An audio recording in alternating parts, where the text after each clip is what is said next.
Sinasamba kita, O Jesus, na mapagmahal at aking dinadakila ang banal mong pangalan. Sa isang banal na krus, ay inalay mo ang iyong buhay at lahat mong tinubos ang sala ng sanlibutan.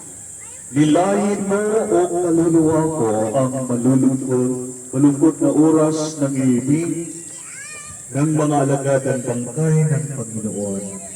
Nawala ang maningning na sikat ng araw kahit hindi pagabi noon. Pilit na sumisingit ang liwanag ng mga bituin sa maulap na langit. Ang buwan naman ay lumitaw kahit hindi pa niya panahon. Ang buong kalikasan ay naging malungkot na para bagang kusa siyang nagkilala na siya'y nalulumbay sa oras ng paglilibing ng Panginoon. Ito ay isang katanungan sa iyo, O kaluluwa ko.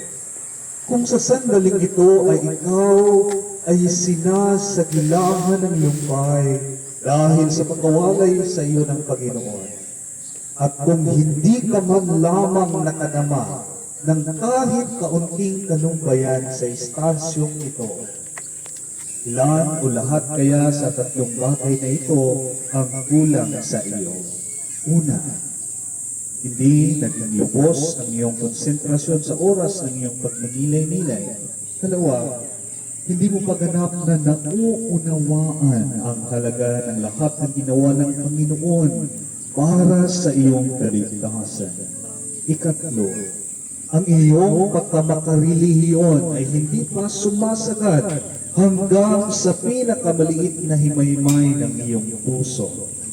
At alinman sa tatlong ito ang naging dahilan, iyon nawang pagsikapang lunasan o baguhin upang anumang banal na gawain ng iglesia ay lubos mong pakinabangang espiritual. Ang kapakinabangang espiritual ay higit mong hanapin kaysa kapakinabangang material, sapagkat ito ang siyang inaasahan sa iyo ng Diyos.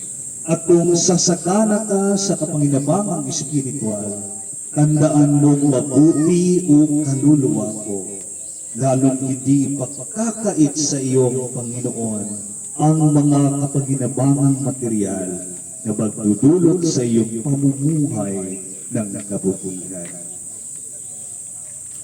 Kayo'y manalangin.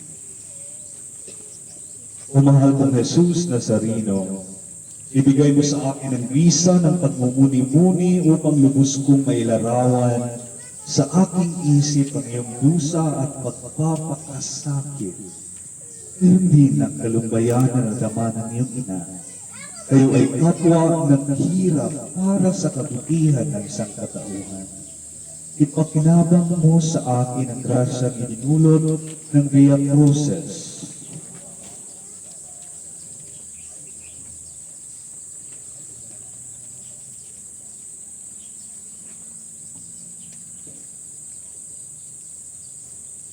Ito'y hinihingi ko sa iyong pangalan.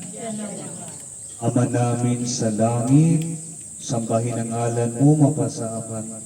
Nawa kami sa kaharian mo, sundin ang kalooban mo dito sa lupa, tulad ng sa langit. Bigyan mo kami ng aming kakanin at kapayapaan sa araw-araw, patawarin mo kami sa aming mga sala, gaya ng pagpapatawad namin sa nakakasala sa amin. At huwag mo kami pinagdulot sa tukso, kundi ay kamo kami sa lahat ng masama, Panginoon namin siya na. Aba, Ginang Maria, napupuno ka ng grasya, ang Panginoong Diyos ay sumasa iyo. Bukod kang pinagpala sa babaeng lahat, pinagpala rin yung anak na si Jesus. Santa Maria, Ina ng Diyos, ipanalangin mo kami makasalanan, ngayon at sa oras ng aming kamatayan, siya na. Kaawaan mo kami, O Panginoon. Kaawaan mo kami.